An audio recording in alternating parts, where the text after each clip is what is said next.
জুলুম হবে, যুগে যুগে হয়েছে, আজও হচ্ছে, আগামীতে আরো বেশি বেশি করে হবে। দুনিয়ায় যত মুসলমানদের মধ্যে গাদ্দার মুনাফিক বাড়বে, ইসলাম ও ইসলামের অনুসারীদের উপরে জালিমদের জুলুমটা তত বেশি বেড়ে যাবে। মনে রাখবেন, লোহার কাজ হলো কাটা, কিন্তু গাছ ছাড়া লোহা কাটতে পারে না। শয়তানদের কাজ, মুনাফিকদের কাজ, জালিমদের কাজ, মানবতা বিরোধীদের কাজ, অত্যাচারীদের কাজ, খুনিদের কাজ, অত্যাচারীদের কাজ, বদমাইলমখোরদের কাজ ইসলামের বিরোধী করা। কিন্তু মনে রাখবে, এরা কখনই ফিরে উঠতে পারে না যদি এদের মুনাফিক মুসলমানরা না সাথ দেয়। এরা তখনই মাথা তোলে যখন মুসলমানদের মধ্যে দাড়িতে টুপিতে নামাজে রোজাতে মুসলমান দেখতে লাগে, নামে মুসলমান দেখতে লাগে, অথচ সে মুনাফিক মুসলমানদের মধ্যে সেজে গাদ্দারি করতে লেগেছে। এই মুনাফিকের সংখ্যা যখন বেড়ে যায়, তখনই মুসলমানদের উপরে চাপটা বেড়ে যায়। মনে রাখবেন, ইসলাম ছিল, আছে, থাকবে। পৃথিবীর কোন শক্তি ইসলামকে মিটাতে পারে না, আর পারবে না।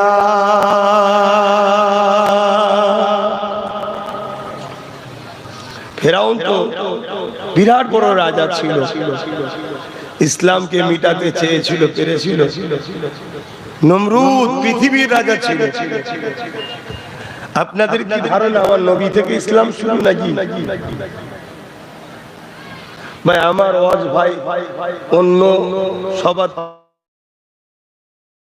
আলাদা, আমি তো কারো ওয়াজ শুনি না, আর নিজের ওয়াজ শোনারও সময় নেই। বসে যাই বিসমিল্লাহ বলে, আমি শুধু বলি আল্লাহ। এমন কথা মুখ দিয়ে বার করার আগে মরণ দিয়ে দেবে যে কথা ইসলামের ক্ষতি হবে। আর বাকি যা খুশি তুমি বলিয়ে নাও, ইসলামের জন্য বলিয়ে নাও। কারণ আমার কথা আল্লাহর হুকুম ছাড়া বেরোতে, অতএব গাছের পাতা খোদা বিনার হুকুম ছাড়া যদি না লড়তে পারে, তাহলে আমি ওয়াজ করবো কি করে খোদার হুকুম ছাড়া? আমার কোনো কৃতিত্ব নেই ভাই। অনেক বড় বড় আলেম থাকতে পারে, আমি ভাই মূর্খ সূর্খ লোক। অনেক বড় বড় মুফতি থাকতে পারে, আমি মূর্খ মানুষ ভাই। অনেক বড় বড় ওয়াইজিন থাকতে পারে, আমি ভাই একেবারে বেকার। সব থেকে ফালতু যদি কেউ থাকতে হয়, তার নাম আব্বাস সিদ্দিকী। তবে আমার বিশ্বাস, নবীর মেম্বারে বসে বিসমিল্লাহ বলে যখন শুরু করি, আল্লাহ বলিয়ে নেয়। সে ভারতে হোক আর ভারতের বাইরেই হোক, বলিয়ে আল্লাহ নেয়। আজ পর্যন্ত কেউ সামনে এসে দলিল দিয়ে আমার কথা কাটতে পারেন, আলহামদুলিল্লাহ। এবারে চলে যাবার পর চায়ের দোকানে আড্ডা দিয়ে এইসব বলেছে, এই করেছেন, এরকম লোক থাকে। ও খদ্দের না থাকলে মানায়, ঠিক না? ঠিক কেন? বিরোধীটাও একটা কিন্তু প্রচারের মাধ্যম। কি বলে? আমার নবী সব থেকে বেশি প্রচার করেছে কে? আরে আল্লাহ তো সবকিছুই, কিন্তু কার দ্বারা? আবু জেহেলের দ্বারা। আবু জেহেল ও কাজের মেলাতে প্রত্যেকটা মোড়ে মোড়ে মোড়ে মোড়ে ওর দলের লোক লাগিয়ে দিয়েছে।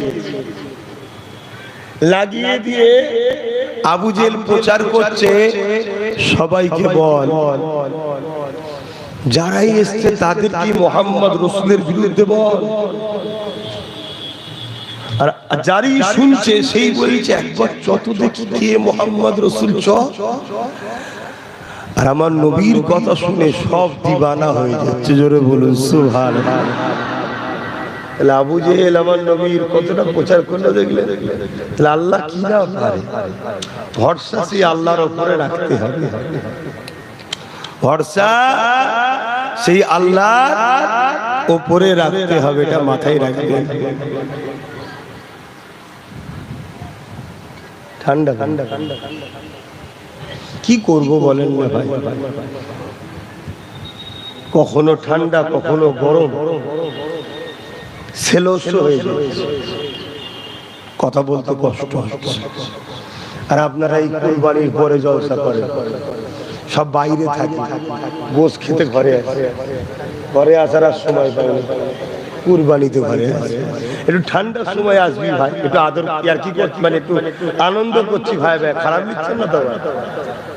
এটা ভাই হন তো আপনারা আমাদের নাকি, এই জন্য বলছি। কেন মালদার লোক আবার সেন্টিমেন্টালে নেবেন না। এমনি আমার দাদা বলেছে মালদাকে আমি খুব ভালোবাসি, দা বাপেদেরকে বলেছে তোরা যাবি, এতটা কষ্ট করে আসে, শীতকালে এলে কত ভালো হয়, কষ্টটা কম হয়। জ্বালা চোটে দিনের জলসা রাত্রিরে করে দিয়েছি, গরমের চোটে, গরমের চোটে রাত্রি করে দিচ্ছি। গতকালকে আবার রাত 9টায় করে দিয়েছি, তাও গরম। এই যে আমাদের আবু বকরের কথা, তাও গরম। ওই পাশে ছিল জানেন তো নাকি, গেছিলেন আপনারা কালকে, প্রচুর গরম, অত রাত্রিরেও গরম। তো যাক, আল্লাহ জি ভাগ আল্লাহ রাখেন। কি কথা বলছিলাম, সাহাবা হুজুরদের উপরে কত জুলুম হয়েছে,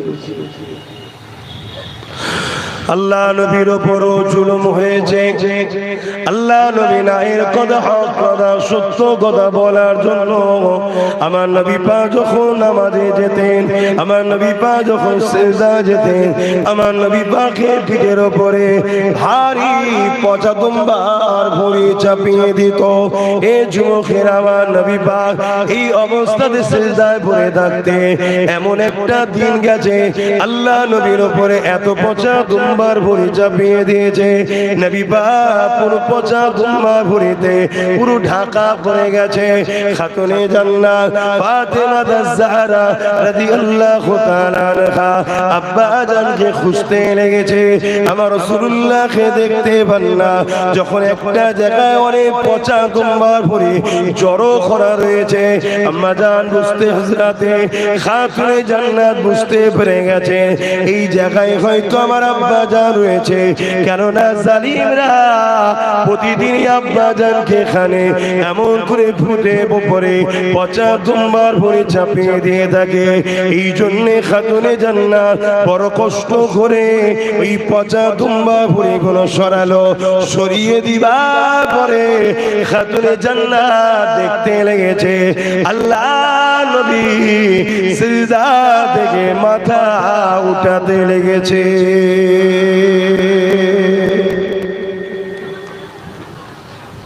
হযরতে খাতুনে জান্নাতি অবস্থা দেখে আল্লাহর কাছে বদদুয়া করতে লেগেছে, আল্লাহ যারা আমার আব্বাকে কষ্ট দিয়েছে আপনি তাদেরকে ধ্বংস করে দেন।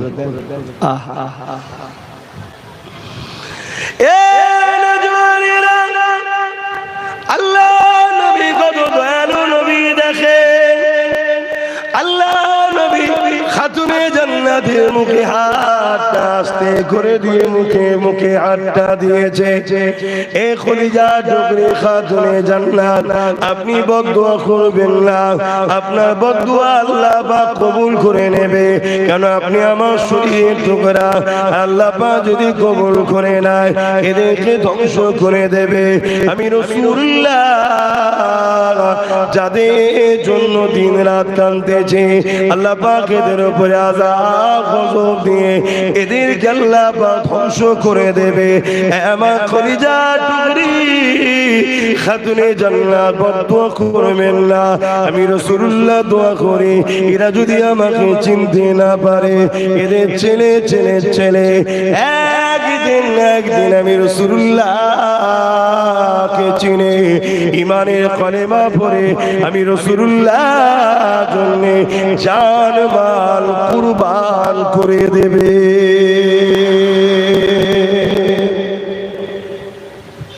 সেদিন যদি রাসূলুল্লাহ বদদুয়া করে দিতেন দুনিয়া থাকতো। কত রহমতের নবী আমরা পেয়েছি, আজও নবী আবার আমাদের জন্য কাঁদছেন। সেই নবীর উম্মত আমরা, তিনার কষ্টের ইসলাম আজ আমাদের কাছে রয়েছে। সেই ইসলামকে একদল প্রকাশ্য দুশমন আর একদল তাদেরই অর্থে পরিচালিত মুসলিম সুরাতে আমাদের মধ্যে থাকা গাদ্দার দুজনরা মিলে ইসলামের বিরোধী করছে। শুনছেন? আমাদেরকে কি ভাবতে হবে না? বলেন, ভাববেন?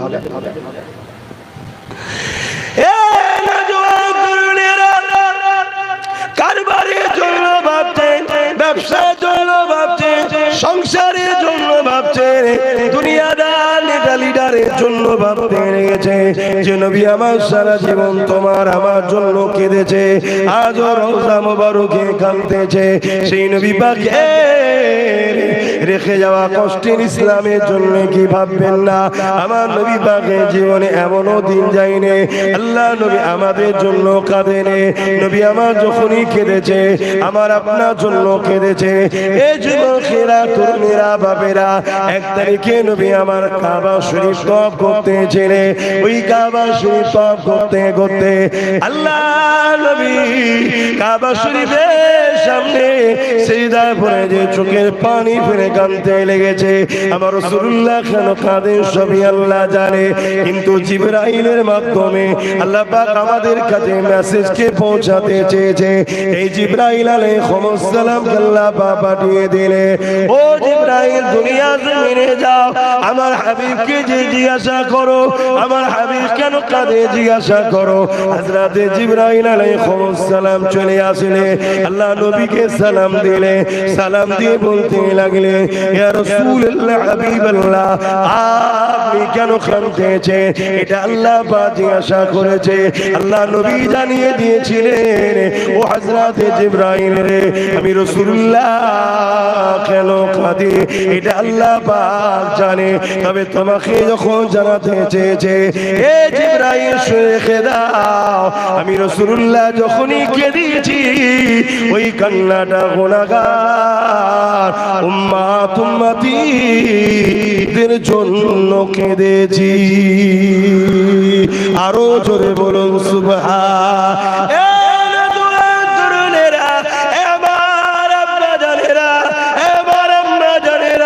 আল্লাহ রাসূল যখনই কেঁদেছে, তোমার আমার জন্য কেঁদেছে, ওই দিনেও রাসূলুল্লাহ কেঁদেছে তোমার আমার জন্য। হযরত জিবরাইল আলাইহিস সালাম বলতে লাগলেন, ইয়া রাসূলুল্লাহ, ইয়া হাবিবাল্লাহ, হুজুর আপনি আজকে কেন কাঁদেন? আল্লাহ নবী জানিয়ে দিলেন, জিবরাইল আমি আজকে এই জন্য কাঁদতেছি, আমি কাবা শরীফ তওয়াফ করতে করতে আমি রাসূলুল্লাহ মনে পড়ে যায় অন্য নবীর উম্মতের কথা, আজ জাতির কথা, সামুদ জাতির কথা। সেই নবীর উম্মতেরা তাদের নবীর কথা শুনে না বলে আল্লাহ পাক তাদের উপরে আযাব গজব দিয়ে আল্লাহ তাদেরকে মিটিয়ে দিয়েছে। এ জিবরাইল, আমার উম্মতিরা, আমি রাসূলুল্লাহ আমার কথা যদি না শুনে এরা অন্যায় করে ফেলে, আল্লাহ যদি এদের উপরে আযাব গজব দিয়ে এদেরকে যদি আল্লাহ পাক শেষ করে দেয়, আমি রাসূলুল্লাহ বড় কষ্ট পাবো, দুঃখ পাবো। আল্লাহ যেন আমার উম্মতিদিগকে আযাব গজব দিয়ে ধ্বংস না করে দেয়, এই জন্যে কাঁদতেছি। আরো জোরে বলুন সুবহান। অন্যান্য নবীর উম্মতেরা অন্যায় যখনই করেছে আল্লাহর পক্ষ থেকে আযাব এসে তাদেরকে শেষ করে দিয়েছে। আর আমরা এত অন্যায় করছি, রিসেন্ট দেখবেন সমাজে একদল লোক নিজের পরিবার, বাপ মাকেও হত্যা পর্যন্ত করে ফেলেছে, ছোট ছোট বাচ্চাদেরকেও হত্যা করছে। এত অন্যায় করছি, তারপরেও কিন্তু আল্লাহ পাক আমাদেরকে এখনো আযাব গজব দিয়ে শেষ করে দেয়নি। এটা শুধুমাত্র আমার রাসূলের খাতিরে। কেন আমাদেরকে যদি আযাব গজব দিয়ে শেষ করে দেয়, আমার রাসূল বড় বড় কষ্ট পাবে, দুঃখ পাবে। নবীর খাতিরে আল্লাহ আমাদের এই অন্যায় দেখে এখনো খামোশ আছে। আপনি আপনার দিকে দেখুন, আমি আমার দিকে দেখি, আল্লাহ পাক আমাদেরকে এখন আযাব দেন আমার নবীর খাতিরে। সেই নবীর মহব্বত, ভালোবাসা আমাদের অন্তরে আরো বাড়ানো দরকার আছে না? জোরে বলে, নবীকে ভালোবাসো, নবীকে প্রিয় করো। দুনিয়া আমাদেরকে যতই মিটাবার চেষ্টা করো, আমি ক্যামেরার সামনে বলে যাচ্ছি, প্রত্যেকের কাছে দুটো করে ক্যামেরা দিয়েছে আর মেমোরি রয়েছে, লোড হচ্ছে, এখানে দেখছে, এখানে লোড হচ্ছে, তাই তো নাকি গো? এতগুলো মানুষকে সাক্ষী রেখে বলছি, আর অনেকে আবার তো মোবাইল নিয়ে ব্যস্ত। এ দুনিয়া যতই চেষ্টা করুক না কেন আমাদের মিটাবা, যদি আমাদের এই দিলে সব থেকে বেশি মহব্বত ও আদব মুহাম্মদ সাল্লাল্লাহু আলাইহি ওয়াসাল্লামের উপর যদি থাকে, পৃথিবীর কোন শক্তি নেই আমাদেরকে মিটাতে পারে। জোরে বলুন সুবহানাল্লাহ, আরো চিৎকার দিয়ে বলুন সুবহানাল্লাহ। নারে দিবে, নারে দিবে। তাই আমাদের মধ্যে একদল গাদ্দার ঢুকেছে, যারা ঘুরিয়ে ফিরিয়ে বিভিন্ন ভাবে আমাদের ঘরে নবীর মহব্বত কমাচ্ছে, নবীর আদব কমাচ্ছে। কোরআনের মহব্বত, দ্বীনের মহব্বত আমাদেরকে গান, ফাংশন, যাত্রা, সিনেমা, জুয়া আমাদের যুব সমাজকে নিয়ে চলে গেছে। আবার একদল বেরিয়েছে, মুখে দাড়ি, মাথায় টুপি, মৌলানা হুজুর সেজে ঘুরছে। নবীর আদর, সম্মান, ভালোবাসার আলোচনা থেকে, মহব্বত করা থেকে, আদর করা থেকে আমাদেরকে সরাচ্ছে। আছে না? না, আমার কথাটু সারা দেবেন না? এদের পিছনে কোটি কোটি ডলার টাকা খরচ করা হবে। কারণ হচ্ছে একটাই, আমাদের কাছে একটা শক্তি আছে, যে শক্তিটা পারমাণবিক শক্তির থেকেও বড় শক্তি। বললেন না আলহামদুলিল্লাহ? যেটা অন্য কারো কাছে আল্লাহ দেয়নি। আমেরিকার কাছে পারমাণবিক শক্তি থাকতে পারে, চেয়েছিল ইসলামকে রুখে দেবো, আমেরিকা থেকে মুসলমানকে মুছে দেবো, আমেরিকাতে মুসলমান ইসলাম রাখবো না। আমার আল্লাহ বুশের কন্যাকে ঈমানের কলেমা পড়িয়ে কোরআনের হাফেজা বানিয়ে দিয়েছে। জোরে বলুন সুবহানাল্লাহ। লে তোর ঘরে কোরআন ঢুকিয়ে দিয়েছে। আমেরিকা, ব্রিটেন, ইউরোপ, দুনিয়া চেয়েছিল ইসলামকে মুছে দেবো। আজকে তারাই আবার বলছে যে আগামী 40-45-এর মধ্যে ইউরোপ দুনিয়া হবে সংখ্যাগুরু ইসলাম। জোরে বলুন সুবহানাল্লাহ। যেমন আমার দেশে একদল লোক বেরিয়েছে,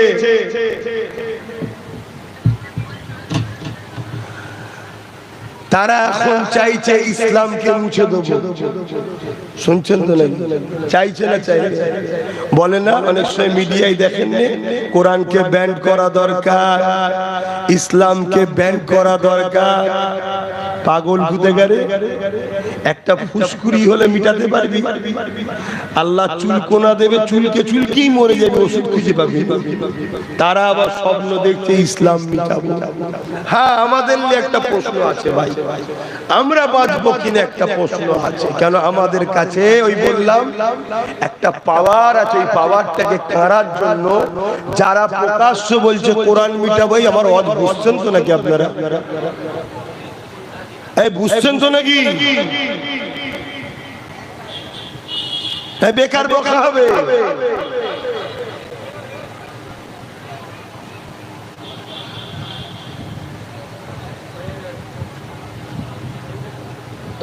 আর আছে, এটা ফেলে দিয়ে গরম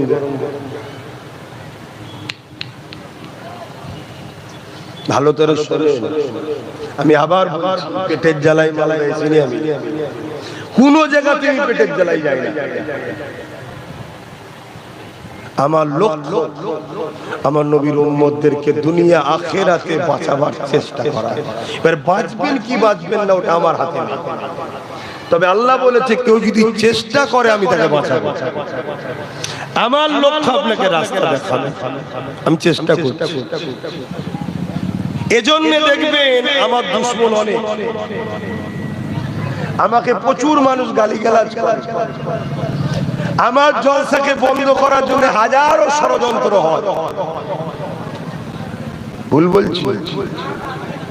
কারণ একটাই, আমি প্রকাশ্য ইসলামের দুশমন, আর আমাদের মধ্যে লুকিয়ে থাকা গাদ্দার গুলোকে মানুষকে চিনাতে চায়।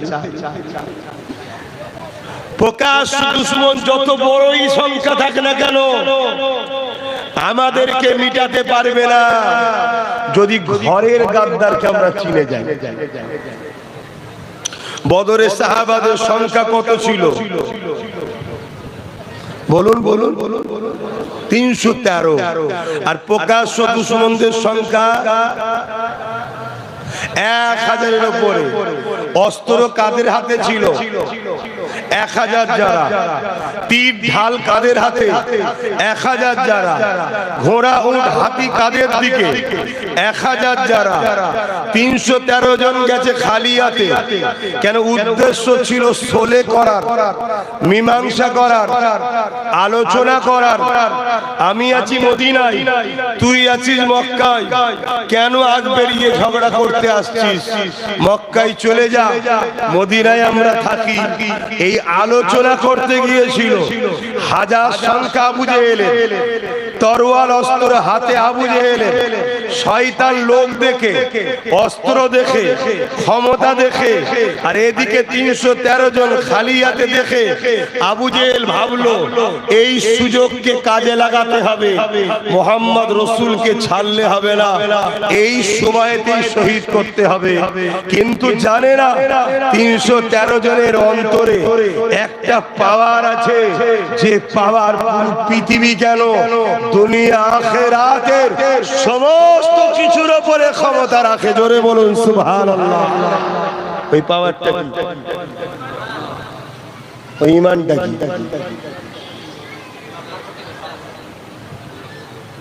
বিস্তারিত হলো আমানতু বিল্লাহি ওয়া মালাইকাতিহি ওয়া কুতুবিহি ওয়া রাসূলিহি ওয়াল ইয়াউমিল আখিরি ওয়াল কদরি খাইরিহি ওয়া শাররিহি মিনাল্লাহি তাআলা ওয়াল বা'স বা'দাল মাউত। এই যুব সমাজের মাথায় এত বড় এখন থাকবে না, কারণ এদের মাথায় অনেক ডিউটি। কি আছেন না? ঘরের খায় আর দুনিয়া সব ঘুরে বেড়ায়, সবার ডিউটি মাথায় লাগে। এদেরকে এখন যদি এত দিই, এরা নিতে পারবে না। তাই এদেরকে ছোট করে বলি, এখান থেকে অন্তর থেকে মুহাম্মদ সাল্লাল্লাহু আলাইহি ওয়াসাল্লামকে রাসূল জেনে জানের থেকে বেশি ভালোবেসে আদবের সাথে মেনে নিবার নাম হলো ঈমান। জোরে বলুন সুবহানাল্লাহ। যদি আপনার দিলে রাসূল সব থেকে বেশি আদব করে, জানের থেকে বেশি ভালোবেসে মেনে যদি নিতে পারেন, তার মানে আপনার কাছে ওই পাওয়ার আছে। ওই পাওয়ারটা এত বড় পাওয়ার, পারমাণবিক বোমা থেকেও পাওয়ার। জোরে বলুন সুবহানাল্লাহ। নয় আমেরিকার এত কিছু থাকার পরও ক্ষমতা তাদের হাতে। বুশ হলো আমেরিকার প্রেসিডেন্ট, তার মেয়েকে ইসলাম থেকে ও কোরআনের হাফেজা থেকে রুখতে পারছে না। কেন বলবেন তো? আমার দেশে এত বড় বড় নেতা যারা দিন রাত ইসলামের বিরুদ্ধে বলছে, তাদের পরিবারের বেটি গুণেকে মুসলিম জামাই না করে রুখতে পারছে না। কেন কথা বলছেন না? কেন? আমার তাহলে বলুন আমি অন্যদিকে চলে যাই। আমি একটা জিনিস বুঝাতে চাই, ঈমান ঈমান পুরো পৃথিবীকে যদি এক পাল্লায় রাখা হয়, যদি তোমায় বলা হয় মালিকানা দেওয়া হবে, আর অপর দিকে ঈমান, তুমি যদি চালাক হও ঈমানকে লাও, পৃথিবীর মালিকানার পিছনে ছুটে লাভ নেই। কেন? ফেরাউন পৃথিবীর রাজা ছিল, মরে শেষ। নমরুদ পৃথিবীর রাজা ছিল, মরে শেষ। কিন্তু মুসা নবী হকের পক্ষে গরিবের সাথে আজও তাকে লোক পিয়ারের সাথে ডাকে। জোরে বলুন সুবহানাল্লাহ। হিরো তো মুসা নবী, ফেরাউন নয়। ঘটনা শোনার সময় মনে হয় ইব্রাহিম নবীর উপরে অনেক জুলুম হয়েছে, কিন্তু আজকে শুনে কি মনে হচ্ছে প্রকৃত হিরো কে, ইব্রাহিম নবী না নমরুদ? আর হিরো কথা শুনে অবাক হচ্ছেন না কেন? আপনারা যে হিরোর কথা ভাবছো, কোনো হিরো নয়, ওগুলো তো ছেঁচড়া চোর। আমি হিরো ওকে বলে না, ও তো মিডিয়াতে হিরো, ভাড়াটিয়া হিরো, লোকমুখে হিরো। প্রকৃত হিরো হলো সে যে দুঃখে দুঃখিত হয়, দুঃখ দেখে যার দিল দুঃখিত হয় সে হলো প্রকৃত হিরো। যে মানুষকে মানুষ বানাতে পারে সে হলো প্রকৃত হিরো। যার ইশারায় সূর্য ডুবা উঠে আসে সে হলো প্রকৃত হিরো। যার ইশারায় চাঁদ দুঃখিত হয় সে হলো দুনিয়া আখিরাতের প্রকৃত হিরো। জোরে বলুন সুবহানাল্লাহ। কিন্তু ভাষা কোনো এমন খারাপ লোকের সাথে ব্যবহার হয়েছে, আপনারা এই কথা বললে একটু টেনশন খেয়ে যান না। যেমন জিহাদ শব্দটা ভালো না খারাপ? জোরে বলুন ভালো। কিন্তু জিহাদ শব্দকে এমন খারাপ ভাবে ব্যবহার করা হয়েছে, এখন জিহাদ কথাটা বললেই যেন মনে হয় খারাপ খারাপ। বদরের ময়দানের কথা একটু বলি শোনেন। কথা যখন এসে গেছে একটু শোনেন। ইসলামে কখনো সংখ্যা দিয়ে জিতিনি আমরা কখনো অস্ত্র পাওয়ার দিয়ে, ম্যান পাওয়ার দিয়ে, মানি পাওয়ার দিয়ে, মাসুল পাওয়ার দিয়ে কখনো আমরা জিতিনি। আমরা যখনই জিতেছি ইমানের পাওয়ারে জিতেছি।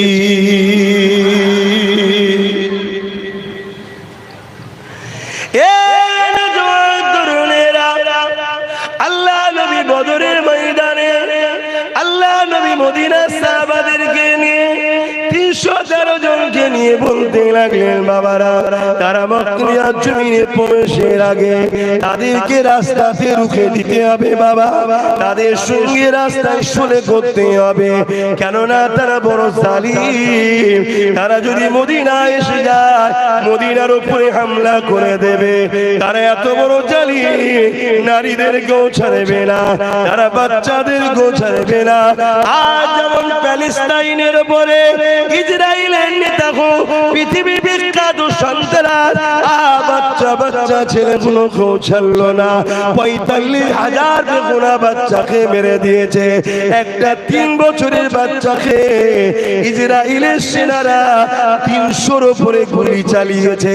ভাবতে পারেন এরা কত বড় সন্ত্রাস, এরা কত বড় মানবতা বিরোধী।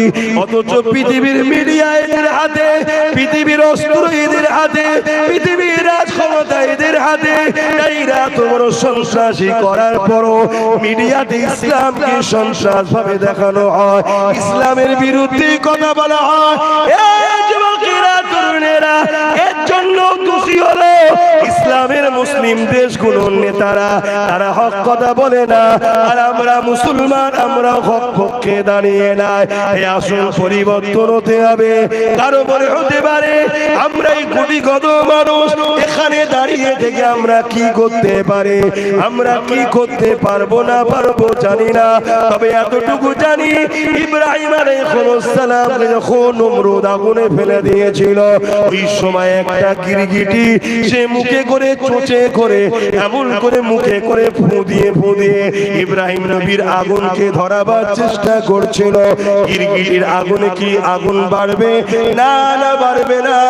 কিন্তু সে প্রমাণ করেছিল আমি ইব্রাহিমের বিরুদ্ধে।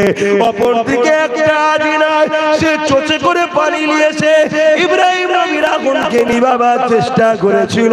তার চোঁচের পানিতে আগুন নিভাবে না, কিন্তু সে প্রমাণ দিয়েছিল আমি ইব্রাহিম নবীর পক্ষে। আমার আল্লাহ পাক ফেরেশতাদের নিয়ে দেখাতে লাগলে, ওরে আমার ফেরেশতারা দেখ, দুটোই আমার মখলুক, আজ নয় আমার নবীর পক্ষে আর গিরগিটি নবীর বিরুদ্ধে। আমি আল্লাহ আজরাইলকে মারা নিষেধ করে দিলাম, আর গিরগিটিকে দেখে মারা জায়েজ করে দিলাম। তাহলে মনে রাখবেন ও কিছু ক্ষতি করতে পারেনি, কিন্তু ইব্রাহিম নবীর বিরুদ্ধে ছিল। আজরাইল কোনো উপকারও করতে পারেনি, ইব্রাহিম নবীর পক্ষে ছিল।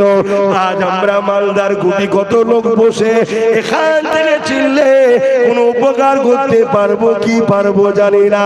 তবে আল্লাহকে দেখাতে লেগেছি, আল্লাহ আমরা জালিমদের সাথে নয়, আমরা মুসলিম গরিবদের সাথে আছি। আরো জোরে বলুন সুবহান। নারে তাকবীর, নারে তাকবীর। মাইক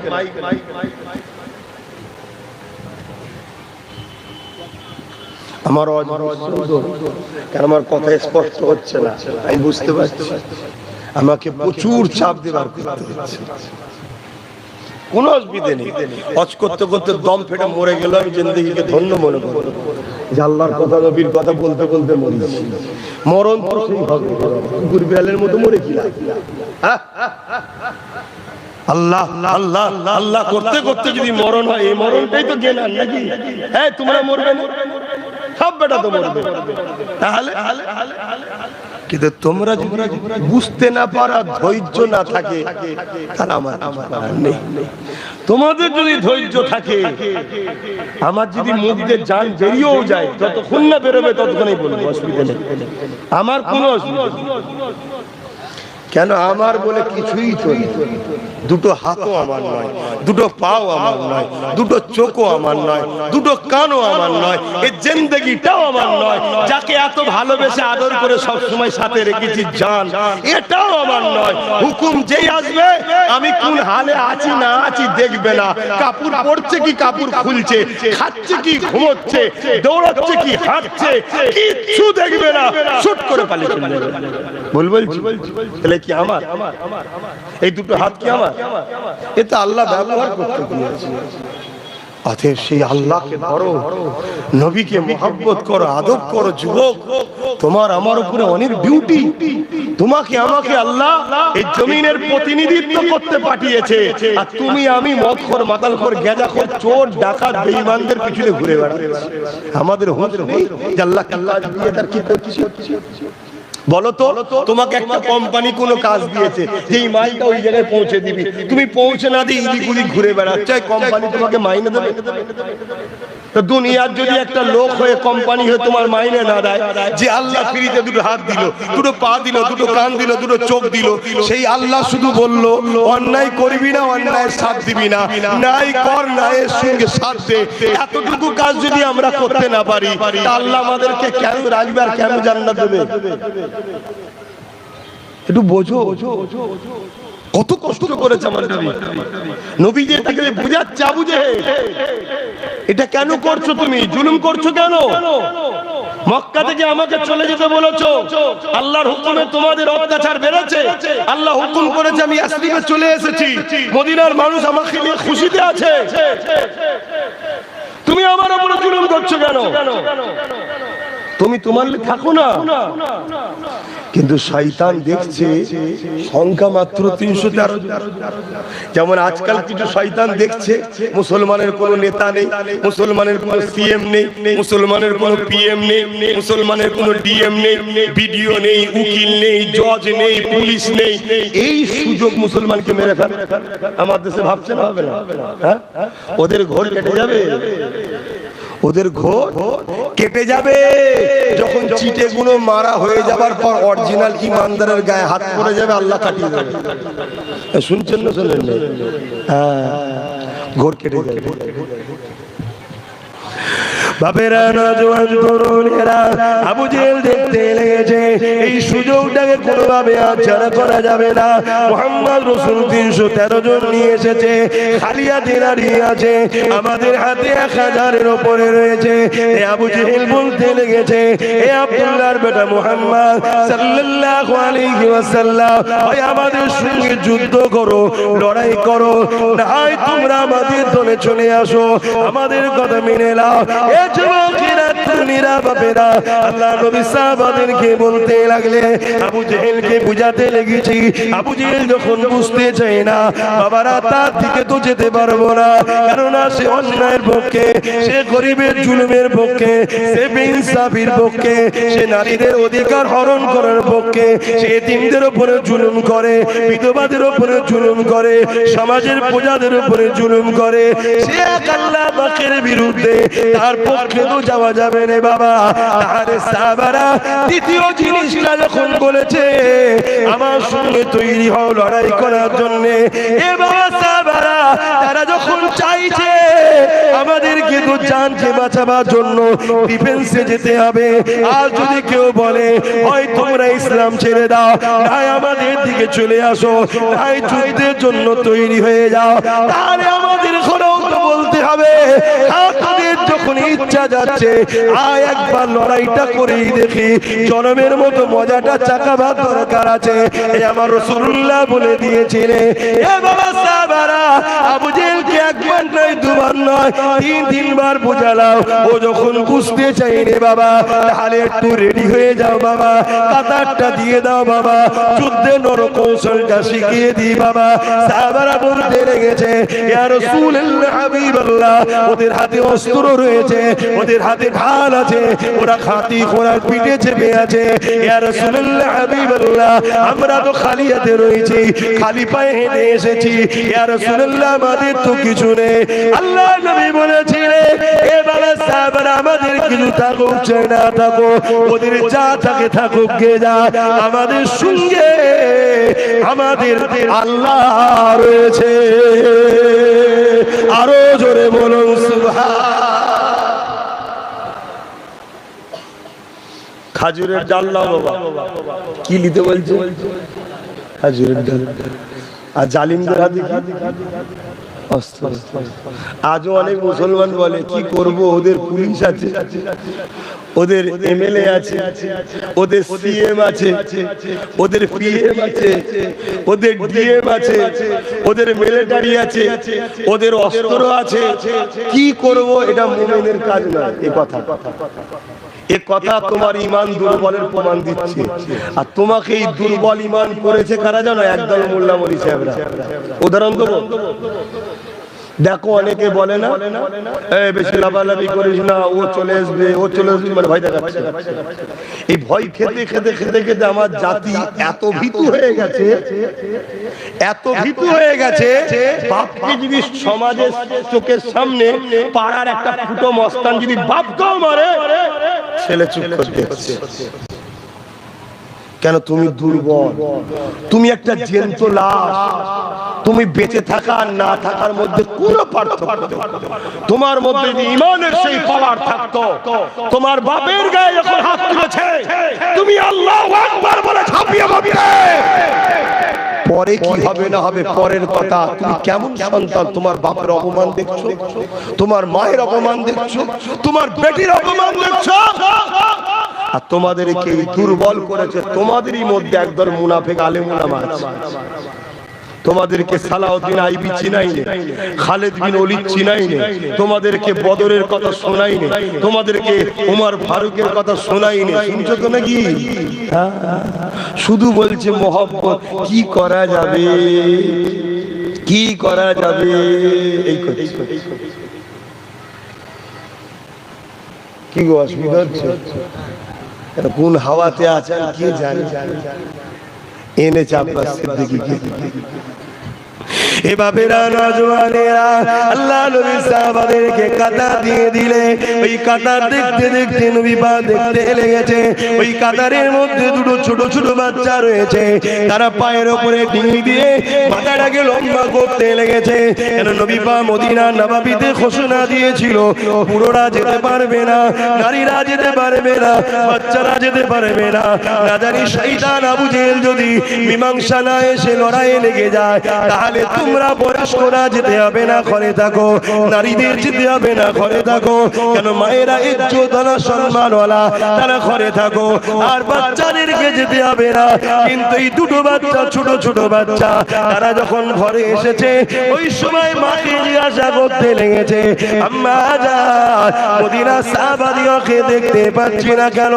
আম্মা জান তাদেরকে বলতে লেগেছে, তোমরা কি শোনো না বাবা, ওই আবু জেহেল 430 কিলোমিটার আগে এসে 1000 লোক নিয়ে এসেছে মদিনার উপরে হামলা করবে বলে। আল্লাহ নবী তাই সাহাবাদিওকে নিয়ে তাদেরকে ডিফেন্সের জন্য, বুঝাবার জন্য আগিয়েছে। ইয়া রাসূলুল্লাহ, মন করে আম্মা জানকে ওই বাচ্চাগুলো বলতে লেগেছে, আম্মা জান আমরাও সেখানে হাজির হব। এই বলে তারা ভিড়ের মধ্যে 313 জনে ঢুকে গেছে। আল্লাহ নবী তাদের কাছে এসে বলে, এ বাবা ছেলেরা, কার বাচ্চা তোমরা? তোমরা তোমাদের ঘরে চলে যাও বাবা, এখন আর মীমাংসার জায়গায় নেই বাবা। বাবা। এখন ওরা যুদ্ধের জন্য প্রস্তুত নিয়েছে, ওরা লড়াইয়ের জন্য প্রস্তুত নিয়েছে। এখন আর মীমাংসার ব্যাপার নেই বাবা, তাই ডিফেন্স করতে হবে, কেননা জান বাঁচানো ফরজ হয়ে গেছে। আর যদি আমার বাংলাতে, আর যদি আমার দেশেতে কেউ যদি অস্ত্র বাড়ি বাড়ি রেখে এই নিধনটা দিয়ে মুসলমানকে মারার জন্য চেষ্টা করে, দেশকে ক্ষতি করার জন্য চেষ্টা করে, তাহলে বাবার মীমাংসার ব্যাপার নেই, আমাদেরকেও ডিফেন্সের জন্য তৈরি হওয়ার দরকার আছে না না? জোরে বলুন আছে না না? কিন্তু আমার ওয়াজ শোনার পর কিছু মুনাফিক মুসলমান বলবে এই হুজুর দাওয়াত করিস কেন রে, ঝগড়া লেগে যাবে। আর একবারও বলেনি পূর্ব মেদিনীপুরের ওইটাকে রুকা দরকার আছে, এই বলে। অথচ যারা বলবে তাদেরই সরকার ওকে পুলিশের পাহারা দেয়, আর ও এসে বিষ ছড়ায়। এই কথা আর আমি আমার ছেলেকে বলছি ঘুমো ঘুমো, আর ঘরে পেট্রোল দিয়ে আগুন ধরিয়ে দিচ্ছে আমাদের। দেশকে বাঁচাবার জন্য সংগঠিত হওয়া দরকার আছে না? এই দেশের কথা বললাম, কারো কষ্ট হলো? ইসলাম দেশের কথা বলেছে না বলেনি? তাই তো আমি দেশের কথা বলছি। দেখে চিন্তা ভাবনা করেন, আমার শুনবেন না? দোয়া করে দেবো, আমার কষ্ট হচ্ছে বলেন, দোয়া করে দেবো না আওয়াজ করবো?